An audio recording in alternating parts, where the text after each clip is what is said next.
Hello, everyone. Depending on where you're listening in from, I just want to say good morning, good afternoon, and good evening to all of our viewers today. On behalf of the Green Sports Alliance and the Sport Ecology Group, happy to welcome our members, partners, and fans to our final April webinar of our Earth Month series titled Education Special, Teaching Sustainability in Sport.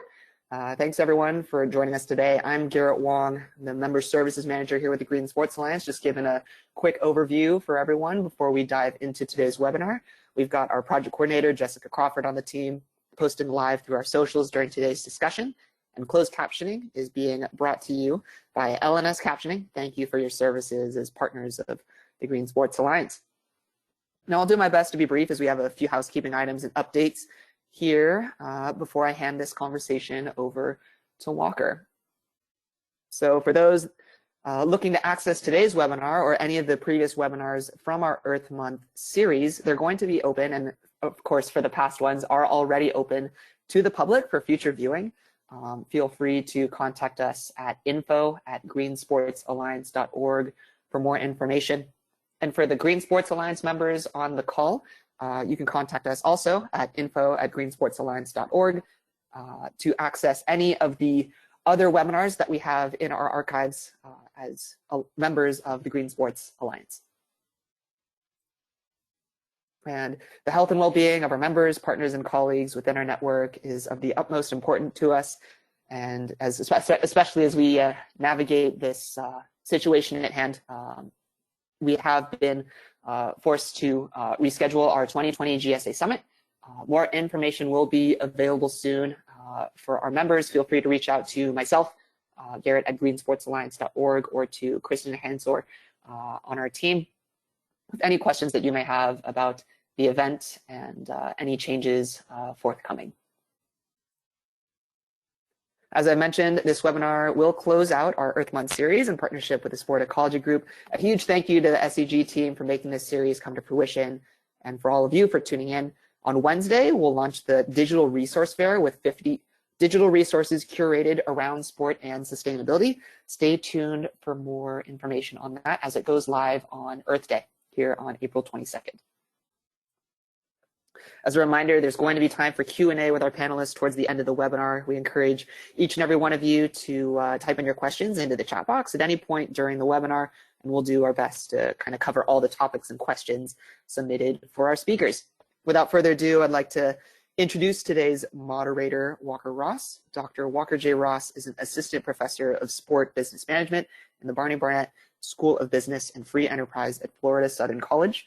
He earned his PhD in Sport and Entertainment Management from the University of South Carolina and has also attended the International Olympic Academy Seminar for postgraduate students.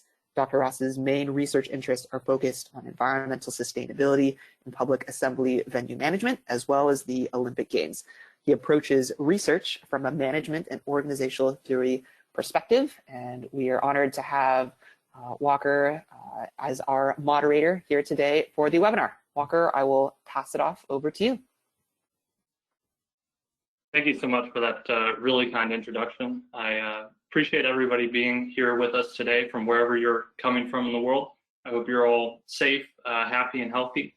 And we appreciate you for taking some time to join us today. So today's topic is, of course, focused on teaching sustainability and sport management. And this came about because of this developing area of sport management research that we have decided to call sport ecology. Now, because of this growth, some faculty members are starting to integrate teaching this material into their courses as part of their curriculum, and are maybe even creating an entire standalone course focused on sustainability in sport or sport ecology, all on its own.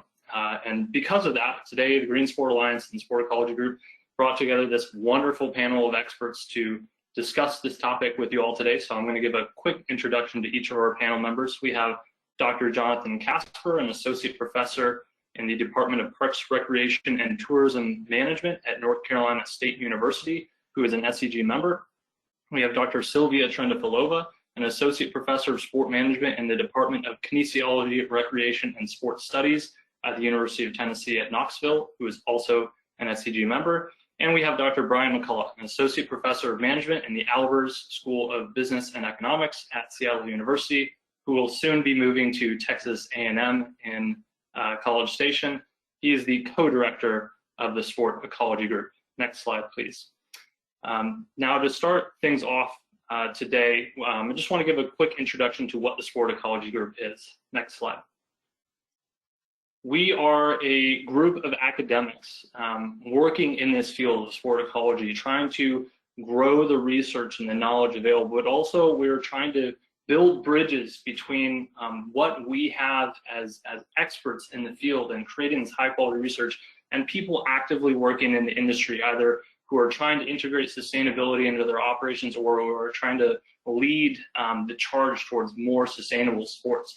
And so you can see on the screen our mission and the ways that we achieve this by, again, building those bridges, engaging in research, raising public awareness of this topic, and helping the next generation of students who will get involved in this field. And if you want more information, please visit our website, sportecology.org. Next slide.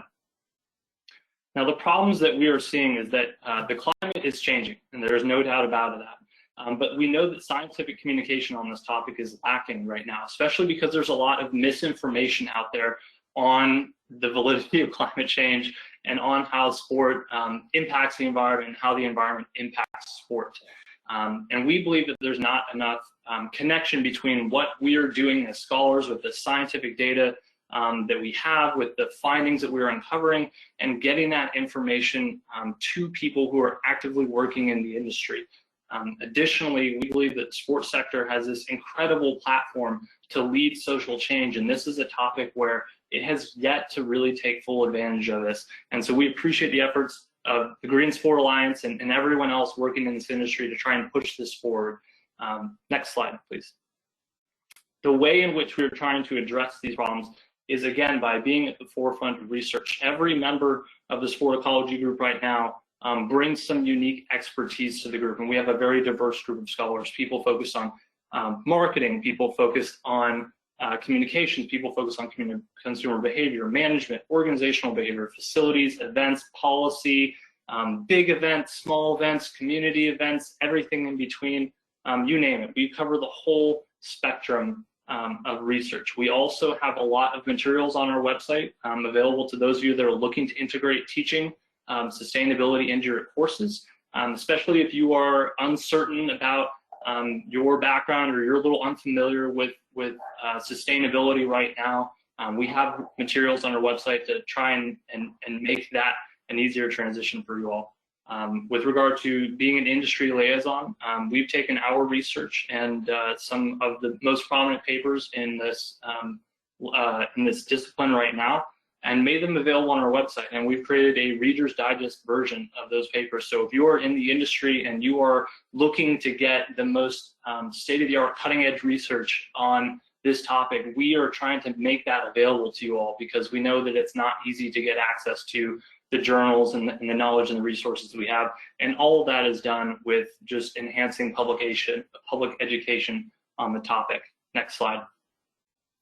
The last thing that I would, I guess we put out a graduate student mentorship initiative, which is if you're a graduate student looking to further engage with this topic, please reach out to us. If you're an advisor, you have a student looking into this, please reach out. We're interested in pulling the next generation of students up with us as we advance. So that being said, next slide. I'd like to get into the meat and potatoes of this. So I'm going to hand it off to Dr. John Casper, who's going to start off by talking about some of the background of teaching sustainability in sport. John? All right, thank you for having me. And I'm going to kind of start it off kind of trying to introduce the why. So kind of why we're here, why this seminar is happening, and then hopefully then by passing it off to Sylvia and Brian, they can kind of show how to. So go ahead with the next slide. As I start thinking about teaching and sustainability and why it's important, we have to look at the practitioner perspective, where a lot of managerial inaction, especially related to sustainable actions within sport organizations, is due to a lack of knowledge or even just a lack of know-how on the environmental issues. And so we see that a lot of times there's inaction, and often it's superseded by we need to win, our focus is on something else. And a lot of times we can say that's due to just a lack of awareness and knowledge. Next slide. So as an academic, as we start looking at some of the research that's related to how do you get managers to act and be confident in what they do, and to, especially for the case of us, to add sustainable actions, we have to start looking at what causes action. And within that, we know that there's belief systems, and we know that environmental actions happen with managers that have higher pro-environmental beliefs. We also know that awareness and knowledge play a significant part in the decision-making process that leads to action. So with that, we start to look at a variety of different decision-making processes that can lead to action, and education plays this vital part. And so where does education and training our students, whether they're graduate students or undergraduate students, where can we influence some of their actions? And so this leads to the next slide, where there's a variety of different ones, but this is a typical one. This is where a lot of sustainability research goes to when it starts looking at decision-making and pro-environmental behaviors. This is the value, beliefs, norms framework. And what I've highlighted here within the blue are some of the areas that we can influence as educators, our students, and as future managers, their behaviors, not only to what they do personally, but also how they act within an organization. And so some of this is easier said than done. So for example, we know that values and beliefs sometimes are formed early on and are hard to change, but there are some things that we can do from an educational standpoint to influence these, especially when it comes to having our students be aware of some of the consequences of inaction, or even the capabilities of action, understanding what their responsibility is, their role, or what we call a ascription of responsibility. And ultimately, from a research perspective, we know that once they have formed these pro-environmental norms, they're more likely to act. And so in this case, from the theoretical perspective, this is the private sphere behaviors, so what they do in their personal life and at home, as well as managers, what they do within an organization. Next slide. So it's up to us as teachers, and so teaching sustainability is a key to form these personal perspectives in the environment related to sport. And so, for example, if we look at a common sustainable action within sport organizations, creating a zero waste stadium, there's a lot that goes into that. And so if we go back to my earlier figure, a lot of inaction happens because there's so many things that need to happen. So when we start looking at what it takes to go zero waste, there has to be a relationship with vendors, there has to be a relationship with the facilities and the facility managers, there has to be a relationship with volunteers, with waste contractors, doing waste audits. There is so many things that go into that. And so we as educators need to confront those barriers and to add this education in so that managers don't get overwhelmed. They can put it into parts, and hopefully that leads to action. Next slide. So there's a little bit of research on education, but I'm just going to talk mostly from the perspective that I did with a fellow professor, Mccullen. But what we did find when we started looking at the framework that I introduced is that students act upon their own personal beliefs, but not necessarily in the organizational context. So for example, there might be students that are very pro-environmental and have these high pro-environmental beliefs, but they don't expect that within a organizational perspective. And the reason for most of the time is that they just don't have the experience, they don't have the knowledge of what it takes to actually make that work. So that's where we come into play. We also know that those who report those pro-environmental personal norms were willing to act in both the private sphere and the organizational context. So the ability to make students more aware of the consequences, understand their ascription to responsibility can play a big role. Next slide. Some other research that we found, and this was part of a stadium research that we did, is that, for example, terminology is hard. So for example, a majority of students that we interviewed didn't know what zero waste meant. They didn't understand the components of zero waste. And so it became confusing. There was mostly only partial knowledge to what zero waste was. So we as educators need to be responsible for educating our students on major terminology, major things that can happen. And my observations at North Carolina State, we're in the College of Natural Resources, so we would expect that there would be this natural link between sustainability and our sport management students. But in most cases, they are not aware of that. And so it's up to us as educators to not only make them aware of the extent of where sustainability and sport ecology comes into play from not only a negative side, but also as a promoter. And that's something that I really try and emphasize is what can we do as sport managers to help the environment. So the positive side of this. Next slide. So academic programs like NC State and like the ones that we'll talk about need to have the applied and the theoretical to begin to raise or even encourage personal responsibility. And so it's up to include this within the curriculum to reinforce this and to let our students engage. And so we can go to the next slide as I kind of wrap this up for time.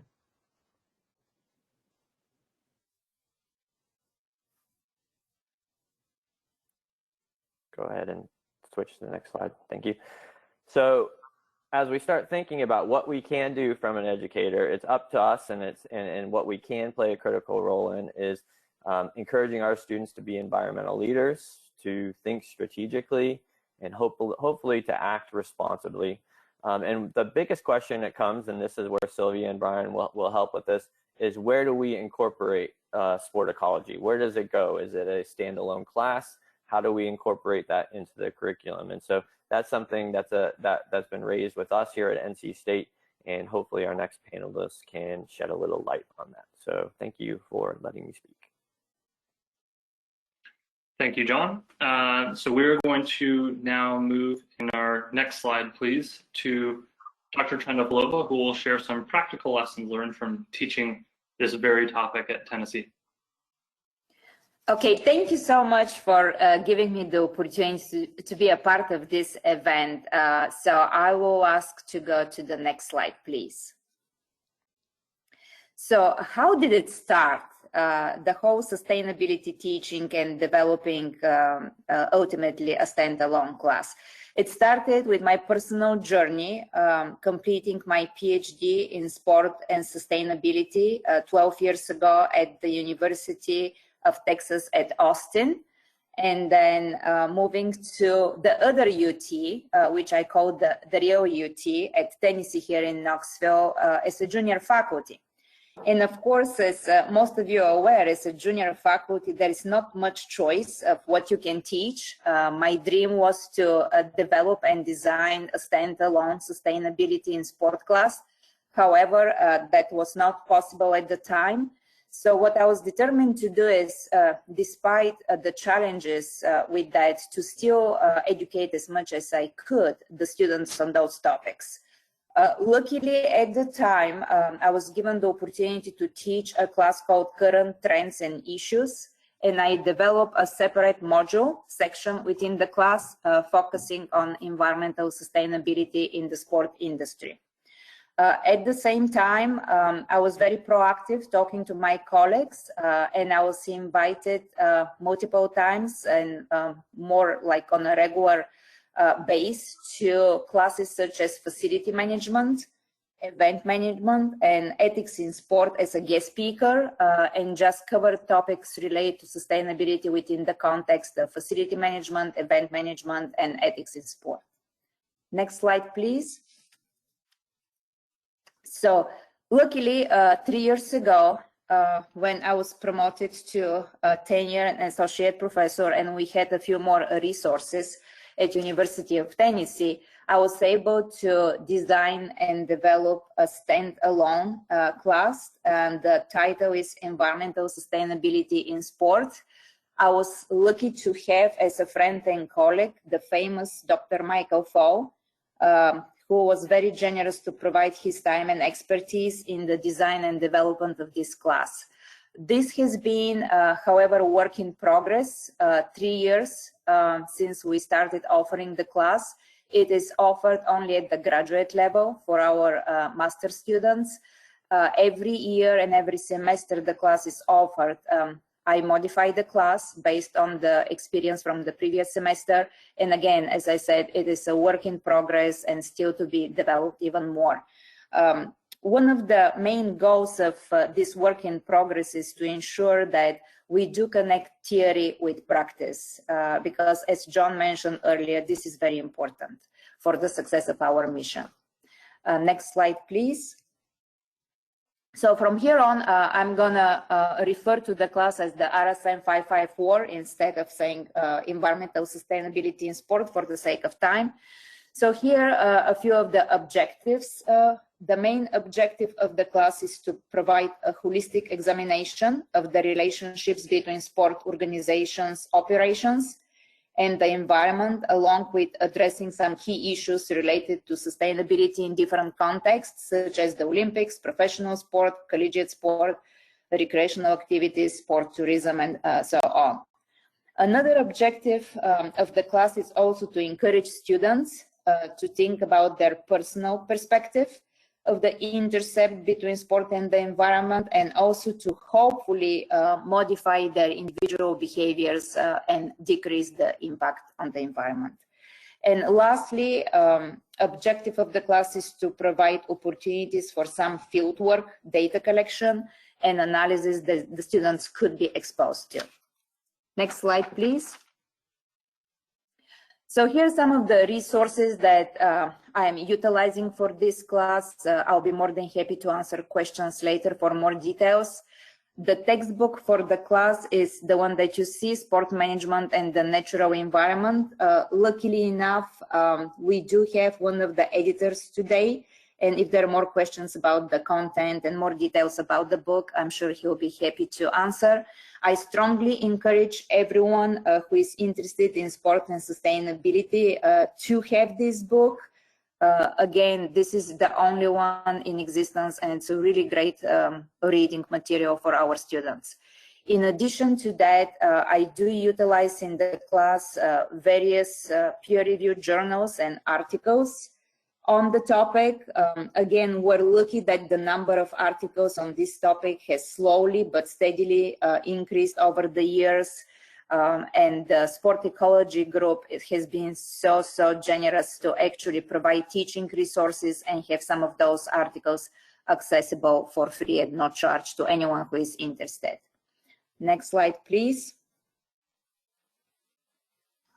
In addition to the resources listed on the previous slide, we do look at websites such as the NRDC, the USTA, the professional leagues, the Olympics, again, various different organizations. We look at their green initiatives and try to analyze their efforts and just dig a little deeper into what's going on at various levels in the sport industry. Next slide, please.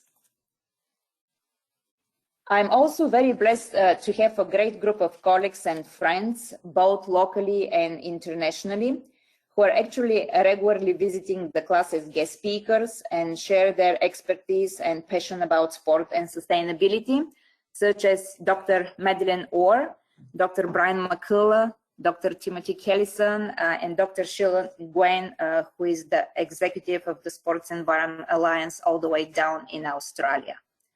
Next slide, please.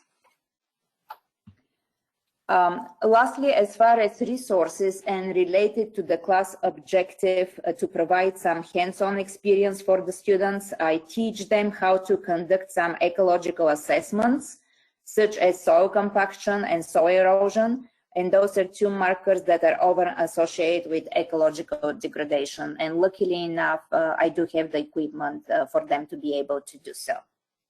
Next slide, please. So I'm happy to share that only after 3 years of offering the class, we have achieved quite a bit.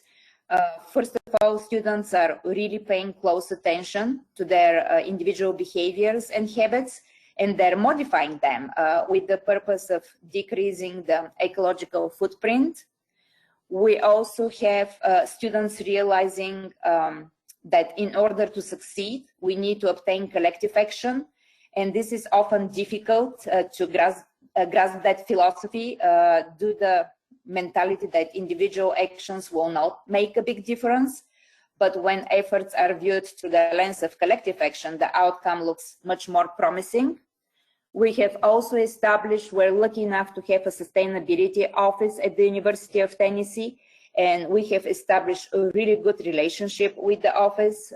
We have staff members coming to visit the class on a regular basis, and they're actually offering financial support to my students, such as resources for conducting research, collecting data, and financial resources to travel and present at conferences. Students are also, as I mentioned earlier, learning how to do field work and collect data, such as soil erosion and soil compaction. And also, some of my former students have really moved on to become sustainability champions. I have a student who was in charge for purchasing some locker room benches, and she did a lot of research and digging around and was able to purchase locker room benches made all of recyclable materials. In addition, I regularly get emails from former students when they come across any interesting initiatives related to sustainability. So it's really neat to have that. Next slide, please. So despite the success we have achieved so far, there's still some challenges that are hindering even further success. For example, there is still a disconnect between the efforts of the athletic departments in the collegiate setting and those of the sustainability offices for institutions of higher education where the campus has its own sustainability office. It will be beneficial to find the means, and it's mostly financial means, to provide for our students the opportunity to become lead associates. It will be also beneficial to develop and design internship opportunities specifically focused on sustainability. And I'm going to remain optimistic about this, as I know that the Sport Ecology Group is working hard to explore such opportunities. Lastly, we as educators need to understand the interplay between sport and the environment. And I think this starts with awareness of our own actions and then transfers into the sport sector. I feel like the next step will be to acquire knowledge on the topic, and there are great resources out there. As I said, peer-reviewed journals and articles are steadily growing. The Sport Ecology Group is providing a lot of teaching resources at no charge, so there are a lot of resources for that, but we still have to be aware and knowledgeable and educate on that topic. And mostly recognizing the importance of teaching our students about sport and sustainability. Next slide, please. There definitely a need for curriculum inventory and change to ensure that the sport management programs around the country and internationally are offering a course on sport and sustainability. Ideally, this will mean offering a standalone sustainability class. And again, we're lucky to have the resources to do that. I think we're the first sport management program in the nation to offer that, again, at the graduate level. However, realistically, I realize that a handful of faculty have the training and expertise on sport and sustainability. Therefore, another option will be to offer individual modules within existing classes, such as facility and event management, ethics, and marketing, that could be covered by guest speakers, but also could be covered from industry experts as well. There are limited conference opportunities for students to present work on sustainability specifically, but with the work of the Sport Ecology Group that has done with NASM and with some traditionally non-sport related conferences, I'm going to remain hopeful that more and more conferences will be providing sections on sport and sustainability. As recently as earlier this year, the SETSI conference actually opened a new section specifically focused on sustainability.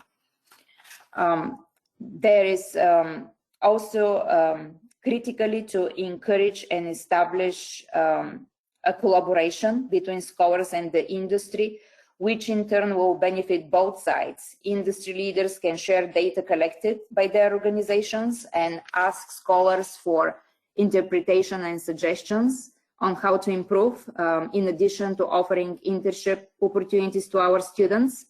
On the other side, sport management scholars and faculty can utilize sport organizations as testing laboratories for new innovative sustainability ideas and programs. The key is that working together towards a common goal will make collective action possible.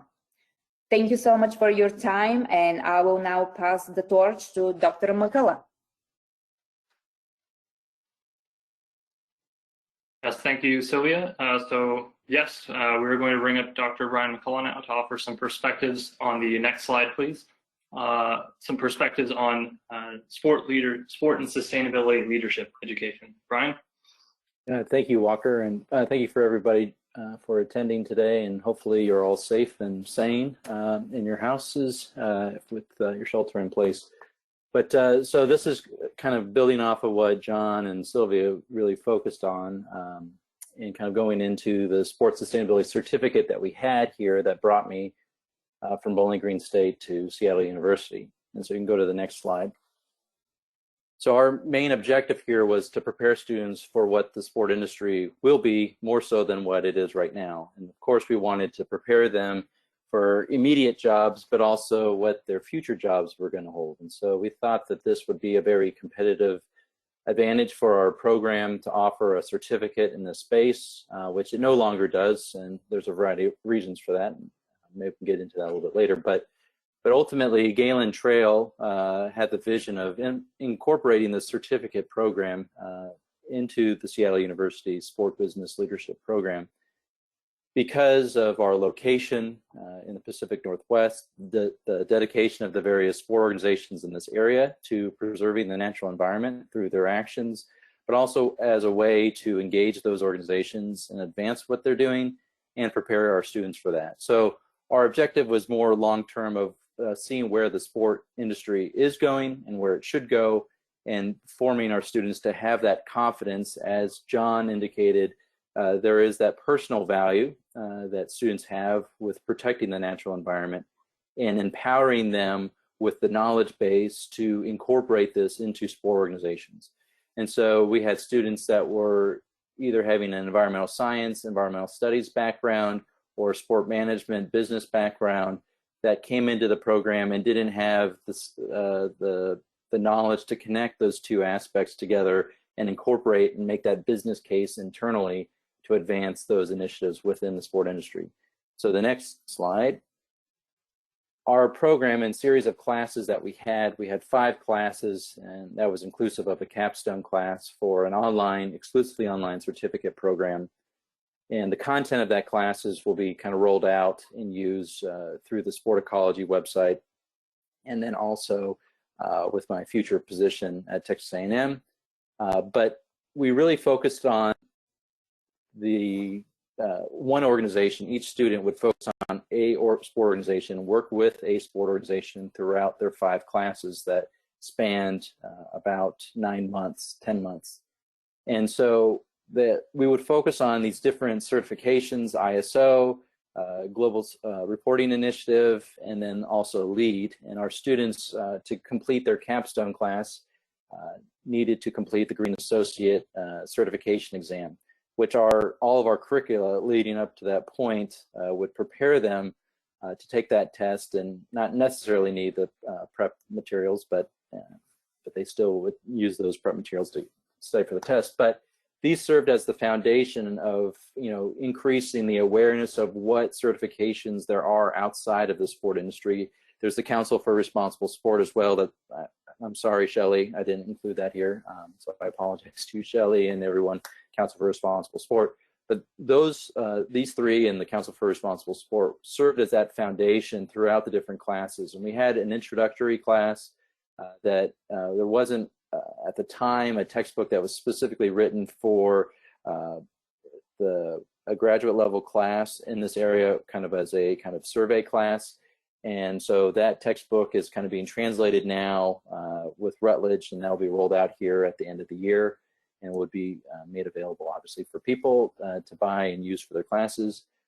But we also had a marketing class on how to integrate that, and that textbook was written by Galen Trail. That is free access on ResearchGate. Galen posted that up there, so you can download that for free.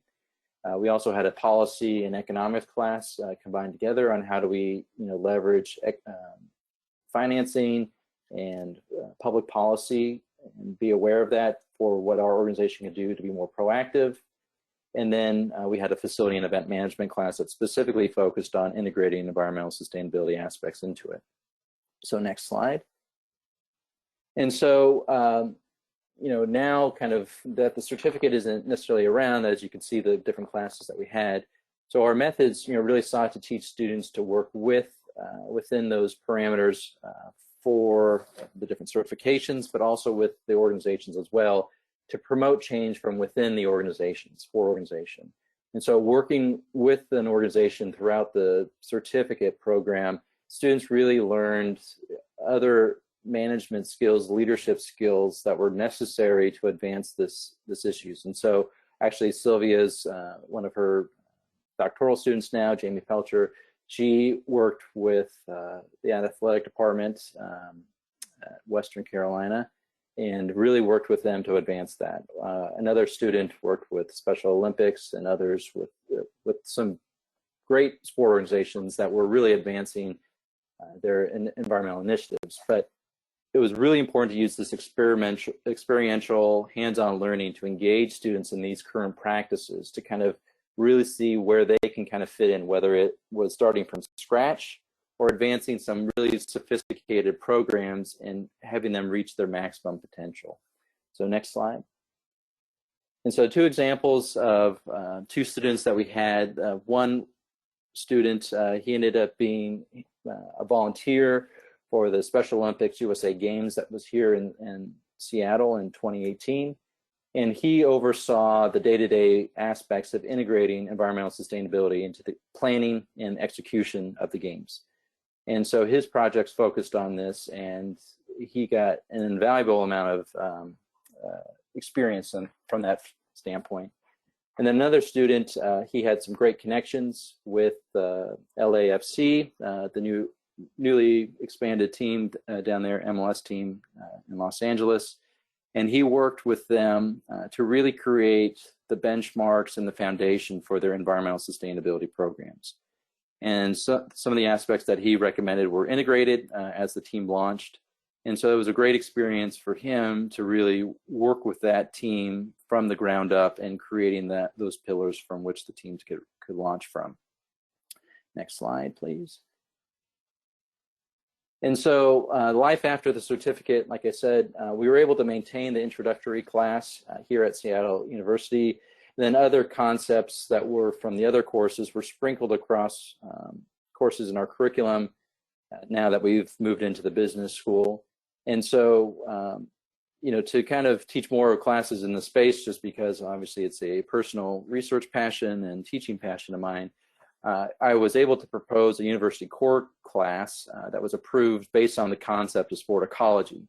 And where this class really comes in and is different from the graduate introductory class, the sustainable sport business, is that it really is looking at that sport ecology relationship. And it's reflective of what's happening in the industry, where managers are concerned more about greening than preventing damages, so that they weren't really considering climate vulnerability until it's slow, hindered, or stopped business in their performance as a business.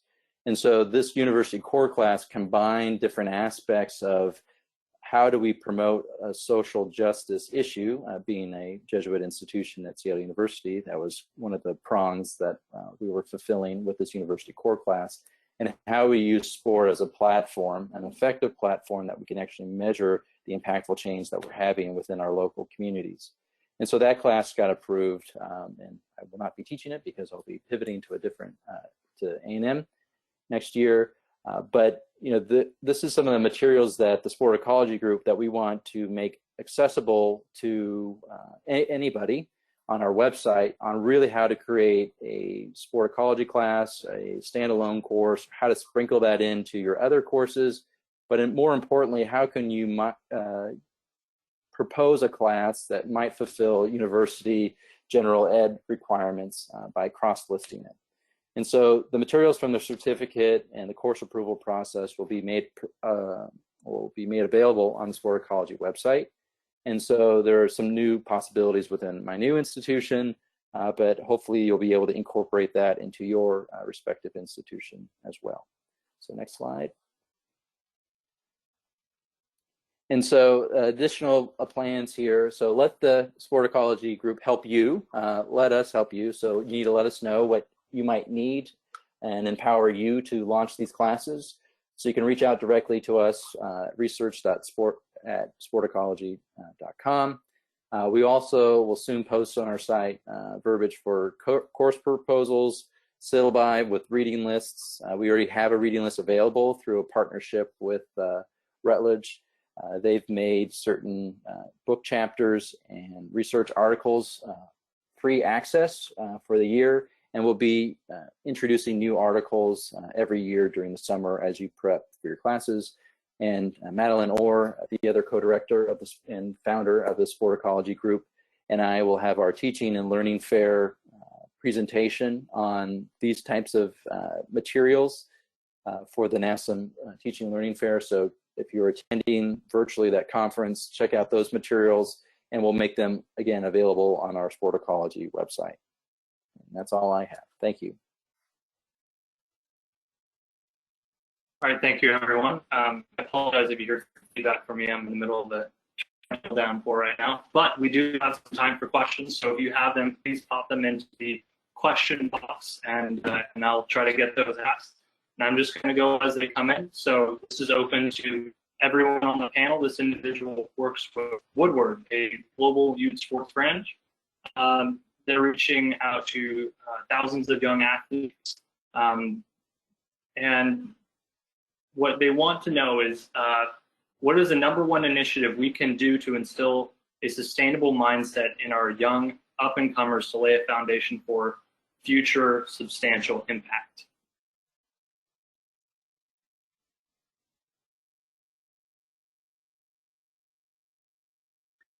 I think that's a great question. I think the first thing to do would be to encourage the awareness that John was talking about, and tap into that personal values, and then empower them to be able to implement and draw more attention within the organization to the different initiatives that can be tackled, right? So waste management's a great, highly visible thing to do, but it only has about a 2 to 4% contribution to the overall impact of the event. But it's really kind of showing and empowering different departments across the organization on what they can do to address environmental sustainability. So the marketing and corporate partnerships aspects of the organization are very integral to be able to launch a robust and successful initiatives. And the more people get involved, the less vulnerable those initiatives are if someone were to leave and get another job at another organization or institution. And so it's really kind of getting as many people involved as possible and seeing how their job on a day-to-day basis relates to environmental sustainability and what the organization can do from a cultural standpoint to really integrate that into everyone's jobs and that mindset on a day-to-day basis. Thank you, Brian. Yeah, Brian, can I add this? Please, go ahead. I'll just add to that, if we're talking about organizational settings, if possible, to develop a green team. And that means, for the sake of time, personnel within the organization with different experts from different departments, for example, from marketing, finance, sales, and so on. Because when everybody pitches in from different angles within the organization, I think the success will be even more than what you can see with individual actions or just having the leadership leading those initiatives. So I strongly encourage the formation of a green team within the organization. And everyone has those skill sets, and I mean, they may not feel smart enough, but I mean, they are certainly smart enough to do so. And so everyone can participate in those conversations, especially when you have that green team that Sylvia is mentioning. Perfect. This next question is actually specifically for Sylvia. How did you measure the success of teaching sustainability in your class? Was there a change in student behavior? Was this based on talking to them, surveys? How did you measure that? That's a really good question.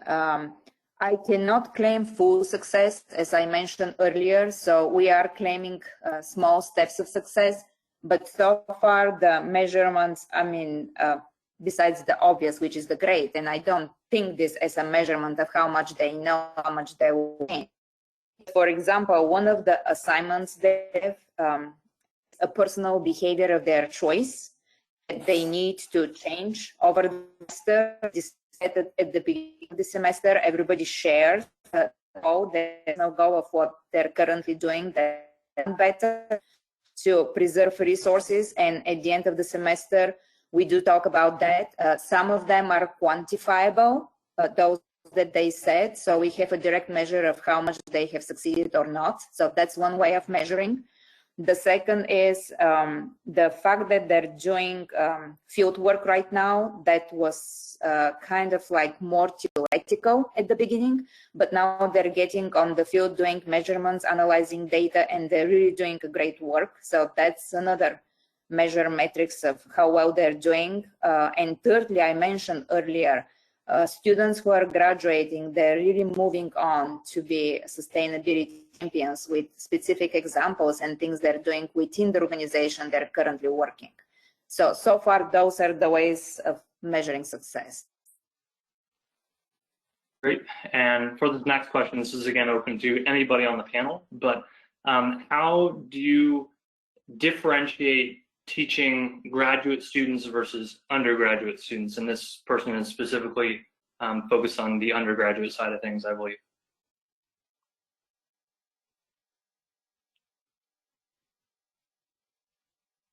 I can kind of start. Or go ahead. Oh, sorry, go ahead, John. Go ahead. Go ahead, Brian. So when I was proposing the undergraduate class, again, it was trying to communicate and leverage the platform or sport to be a social justice-minded cause and leveraging that platform to promote those issues. And so the great ways that you're able to do that on a undergraduate level versus a graduate level, you know, the amount of internships that might be available, but, you know, really forming green teams, and a lot of great work has been done at the University of Minnesota with Tiffany Richardson, who actually now is going to be a faculty member at Seattle University, and really forming these green teams. There's different venue tours that can be done, definitely with a sustainability angle.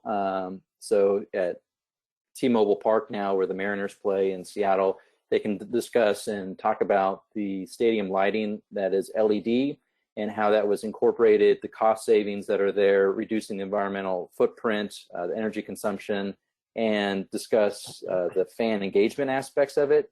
So there's that aspect too. The living labs, like kind of Sylvia's talking about, going out and being able to really engage. You can do that with undergrads. So that's one aspect. And you might not necessarily, you want to show these undergraduates, you know, how this gets incorporated, right? Rather than telling them. So, you know, walk through on-ground sustainability initiatives, focus on teaching them how to think about sustainability systems and not necessarily what to think, right? So that whole ethos that we have as educators to promote lifelong learning and global citizens. And then, yeah, so I think those are some different aspects, and having different lectures in there as too within the course is really good, but really kind of getting their hands dirty, so to speak, and getting out there to really see how these things can be incorporated and how it's incorporated well. Yeah, I would just agree with Brian with the kind of showing to show the extent. Also, for especially undergraduates to understand that sport is this platform and to understand how it can be used. For me, I teach a marketing class, and where I incorporate it is into fan engagement and how sustainability can be an added value. So for them to truly understand the extent of sustainability, and case studies are another great way of doing that as well. Yes, and John, if I can add on to that, again, I teach graduate level class, but now think about what could be done at the undergraduate to make it more interactive and kind of like visual, because I feel like we're visual creatures. Unless you see how things are, we tend to be hesitant to behave and change behavior. So I would suggest, if anyone is interested in teaching undergraduate, maybe a few trips to the landfill to see how much waste is there, how bad it smells, how they're designed. That will be pretty cool for undergraduate students. And maybe possibly a few trips to buildings that are LEED certified and talking to the facility manager, getting a little more, again, hands-on visual experience. That will be my addition to undergraduate classes. Okay, and what for all of you, since you've all experienced this in some way or another, but what are some strategies for getting faculty on board with integrating this content into their already existing courses? What are some ways to get your department chairs and deans and all that to get on board with adding this into the curriculum? I'm going to go first, if that's okay. Absolutely. Based on my experience and talking to colleagues, again, around the country and the world, the biggest hesitation is that we don't have faculty trained in this area.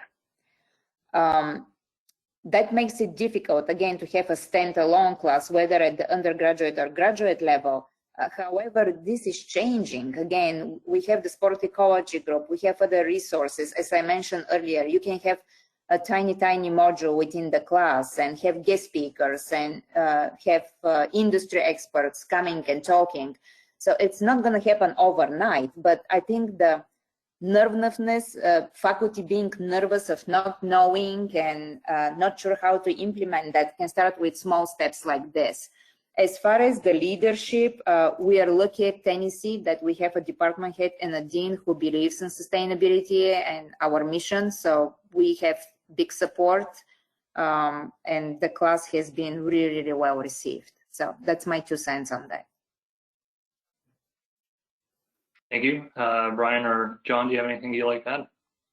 Yeah, just echo what Sylvia said. We definitely have the resources for different classes across sport management curriculum that are common, whether that be governance, marketing, facilities, right? And some of the more, those are the more obvious kind of connections, but there are ways to be able to incorporate that. But to get administration on board, or a department chair, program chair, it's really talking about the ways that sport is going to change because of climate change.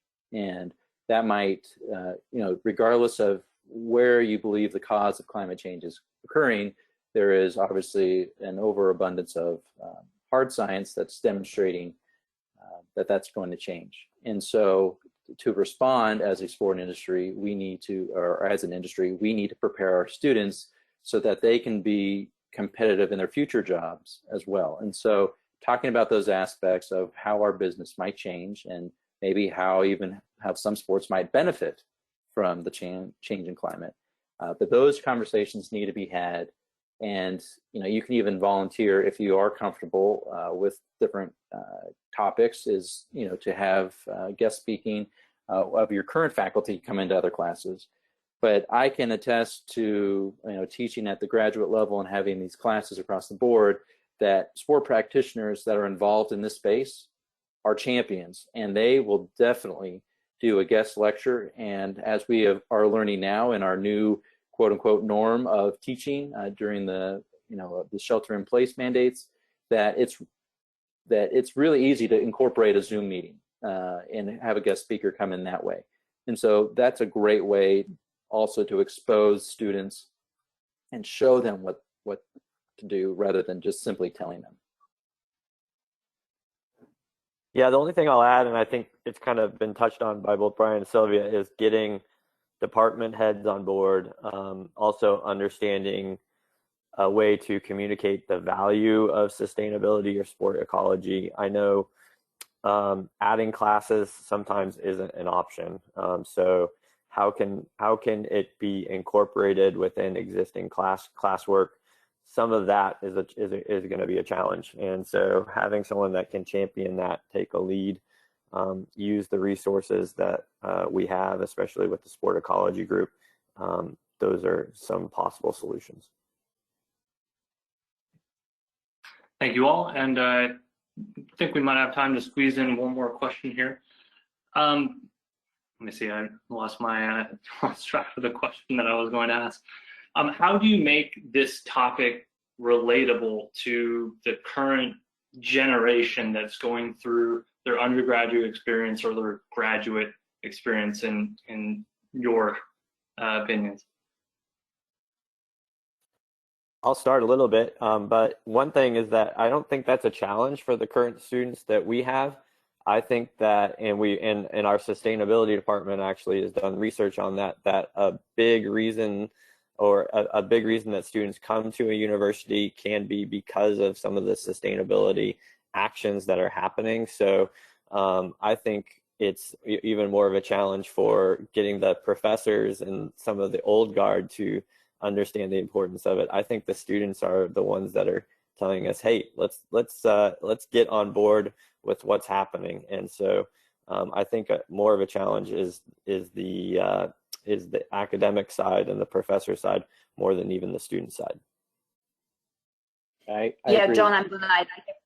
Oh, sorry, Brian, go. No, Sylvia, please. Okay, thank you. Yeah, I agree, John, because my observation is based on interactions with my students.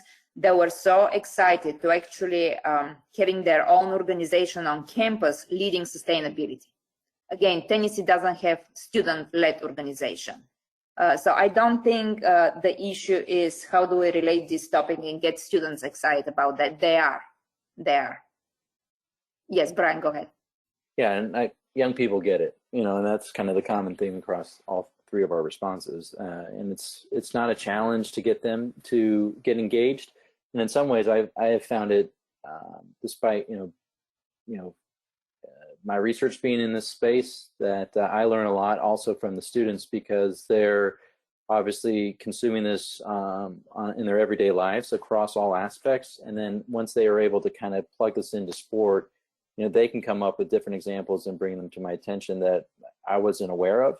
And so I'm kind of needing to be on my toes to kind of stay up on these current trends as well, but they're also informing me too. So it's really a good dynamic back and forth to kind of be aware of new trends and how they might be applied into the sport industry as well. And so I think the students really get it. And I think there is a need that's there that's not kind of getting tapped into. And when we have undergraduates that are in the curricula, they kind of are just following our example of what we're offering. But I think this could be something that's really interesting, that one taps into an interest, taps into a current industry need, and can really, again, prepare them for future careers in this space. Yes, and they do, Brian. They do recognize the importance of that, especially when I mentioned to them that some organizations are hiring currently full-time sustainability director. This is like a big selling point for them to get excited about the topic. Right. Yeah. Perfect. There are so many questions that have come in, and I am afraid we have run out of time to be able to answer all of them, but we really appreciate you all for participating, for engaging, for asking these questions. Thank you all for giving us your time today. I'd like to thank our panel experts again, Dr. Jonathan Casper, Dr. Sylvia Trendafilova, and Dr. Brian Mccullen for joining us, Green Sport Alliance and the Sport Ecology Group for putting this panel together, GSA for hosting this webinar. And if you all have questions that we were not able to get to, I'm sure that we'd be happy to help. Please just reach out to us in the future. Please stay safe, stay healthy. Have a nice day. I will hand it off to Garrett at this point. Thanks for that, Walker. And yes, thank you everyone for tuning in today. Really looking forward to what the future holds. Again, we're going to be having our Earth Day Digital Resource Fair coming up here this Wednesday on the 22nd, and that's where we'll be launching those 50 digital resources in honor of the 50th anniversary of Earth Day here on Wednesday. More information to be coming soon. We'll do our best to get these questions distributed out to our panelists and see if we're able to get some of those answered for you. If not, feel free to tune in for everything else that the Sport Ecology Group and the Green Sports Alliance have in store. And again, stay safe and healthy out there, and we'll see you all next time. Thanks, everyone.